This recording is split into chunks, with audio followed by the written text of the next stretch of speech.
Cabinet की बैठक संपन्न हुई है और उस बैठक में बहुत ही महत्वपूर्ण निर्णय लिए गए हैं। सिंचाई को हम सब ये मानते हैं कि ये वास्तविक विकास होता है। धरती से दौलत पैदा होने का मार्ग प्रशस्त होता है, उससे गरीबी बेरोजगारी दूर होती है। तो सिंचाई के क्षेत्र में कई योजनाओं की स्वीकृति आज मंत्रिमंडल में दी गई है, जिसमें राजगढ़ जिले की मोहनपुरा वृहद सिंचाई परियोजना की लागत 4,666 करोड़ रुपए, जिससे 1,51,495 हेक्टेयर की सिंचाई होगी। इसका जो रिवाइज्ड एस्टिमेट था, आज उसको स्वीकृति दी गई है।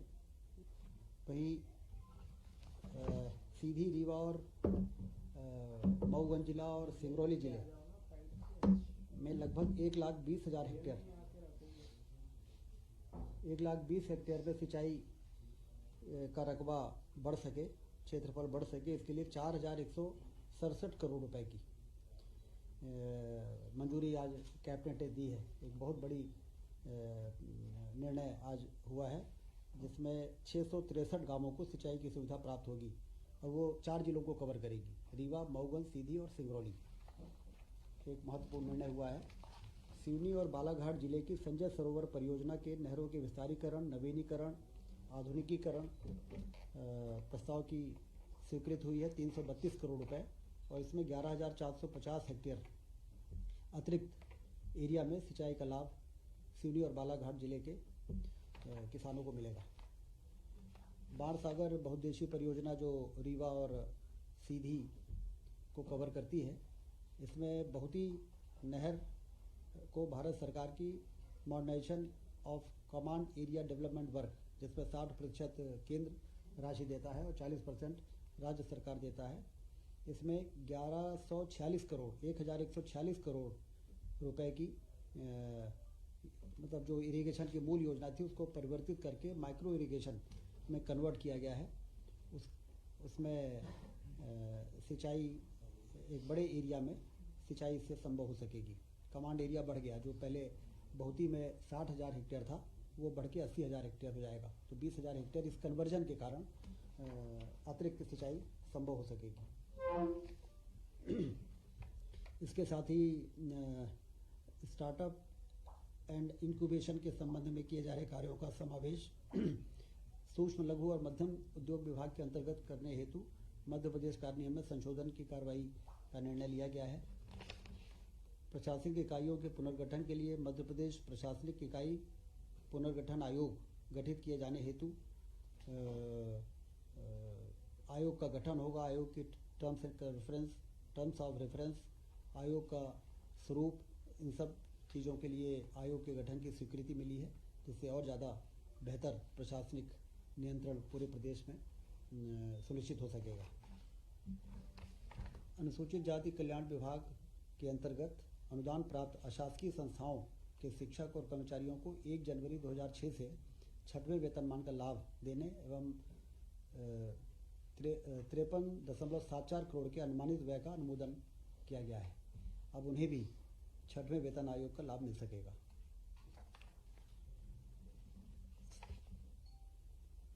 स्वास्थ्य विभाग से संबंधित एक महत्वपूर्ण निर्णय हुआ है। National commission for allied and health care profession act, जो भारत सरकार ने 221 में एक नया कानून को इंट्रोड्यूस किया था, जिसमें पैरामेडिकल के संचालन, उनके स्टाफ और सारे बेहतर प्रबंधन के लिए उस एक्ट के प्रावधानों के अंतर्गत अब मध्य प्रदेश में जो MP पैरामेडिकल परिषद होता था, उसकी जगह Madhya Pradesh allied and health care council का गठन का अनुमोदन किया गया है। अब पैरामेडिकल काउंसिल के सारे जो काम है वो इस काउंसिल के माध्यम से किए जाएंगे। इसका भी आज अनुमोदन कैबिनेट में हुआ है।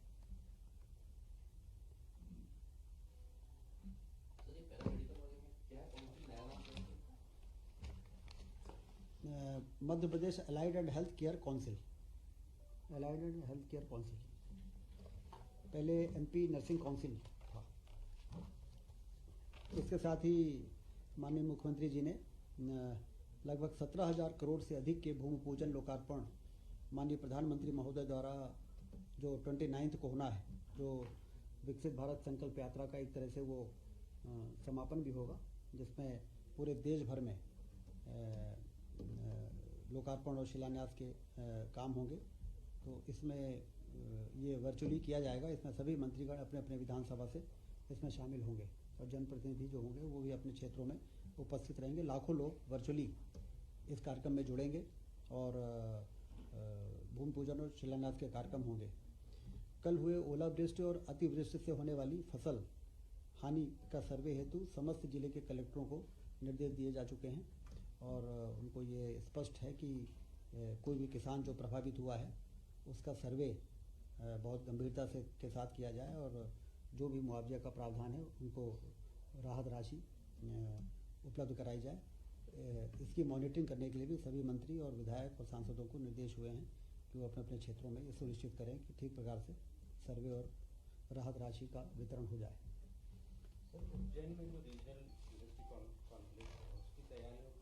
हाँ, 1 तारीख उसकी भी चर्चा हुई है कि 1 तारीख को जो वो रीजनल इंडस्ट्रियल कॉन्क्लेव होगा उसमें पूरे सिर्फ उज्जैन में वो हो रहा है, लेकिन पूरे प्रदेश में 5 इंडस्ट्रियल एरिया का भूमि पूजन भी होना है, नए इंडस्ट्रियल एरिया का। और विभिन्न जिलों में जो इन्वेस्टमेंट के MOU साइन होंगे, तो सभी लोगों को ये है कि अपने अपने ज़िलों में रह के भूमि पूजन और लोकार्पण के कार्यक्रमों में वहाँ पर रहेंगे, जिससे उस एरिया में लोगों को ये जानकारी हो सके कि उज्जैन में हो रहे इस कॉन्क्लेव में हमारे क्षेत्र को क्या लाभ मिल रहा है। ये भी निर्देश माननीय मुख्यमंत्री जी ने दिए। जो PM वर्चुअली इनॉग्रेट करने वाले हैं इसके बारे में कुछ कब कर रहे हैं? 29 की 1 को इसकी चर्चा तो 29 तारीख को, बाकी वो चर्चा में नहीं था, लेकिन 29 तारीख को प्रधानमंत्री जी करेंगे वर्चुअली। बसेस चलाने को लेकर कोई प्रपोजल है?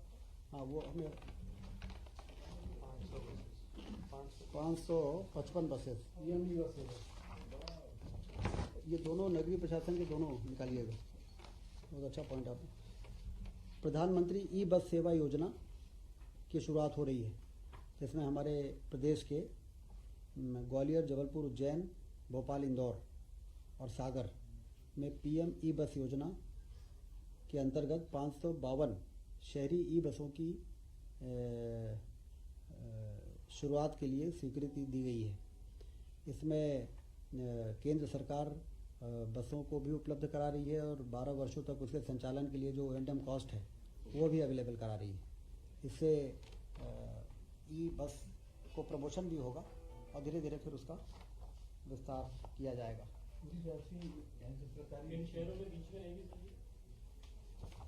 ये शहर हैं भोपाल, इंदौर, ग्वालियर, जबलपुर, उज्जैन और सागर। इनको सेलेक्ट किया गया है भारत सरकार ने अभी, और इसमें 555 बसें दी जाएंगी अलग अलग साइज़ों की, जिसमें कुछ बड़ी बसें भी हैं, कुछ मिनी बसें भी हैं। तो जैसे जैसे इन लोगों ने प्रस्ताव भेजे थे वो मंजूरी मिल गई है और 552 बसें मिलेंगी। नगरीय निकायों के विकास कार्यों के लिए मुख्यमंत्री नगरीय क्षेत्र अधोसंरचना निर्माण में 800 करोड़ रुपए जो 24-25 तक के लिए था उसको बढ़ा के अब 3 वर्षों के लिए किया गया है और 800 करोड़ की लागत को बढ़ा के 1100 करोड़ उसकी साइज बढ़ाई गई है, जिससे कि जो भी विकास के कार्य हैं वो उसमें किसी प्रकार की कोई रुकावट ना आए। प्रदेश में सार्वजनिक निजी भागीदारी PPP मोड में निजी ऑपरेटर के सहयोग से राज्य के भीतर वायुसेना संचालन का ये प्रस्ताव पर्यटन विभाग ने प्रस्तुत किया, जिसको कैबिनेट ने मंजूर कर दिया है। इसमें अब पर्यटन को बढ़ाने के लिए डबल इंजन के विमान PPP मोड में उड़ाए जाएंगे 20 सीटर तक के। तो वो 8 सीटर भी हो सकते हैं, 15 सीटर भी हो सकते हैं, 19 सीटर भी हो सकते हैं। इससे पर्यटन को एक बूस्ट मिलेगा। अभी ये रूट अभी तय होंगे, अभी तो इस पर आगे बढ़ने की स्वीकृति दे दी गई है। अब हमारे जो पोटेंशियल एरिया हैं टूरिज़्म के और सारे प्रदेश को कवर करते हुए वो रूट तय होंगे और वो ऑफ़र निकाले जाएंगे, प्राइवेट ऑपरेटर्स उसमें बिड करेंगे और उसके आधार पर उनको सिलेक्शन होगा। श्री आशीर्वाद साड़ीज सेंटर, एक नाम विश्वास का, अब आपके नगर बगड़ोना सारणी क्षेत्र में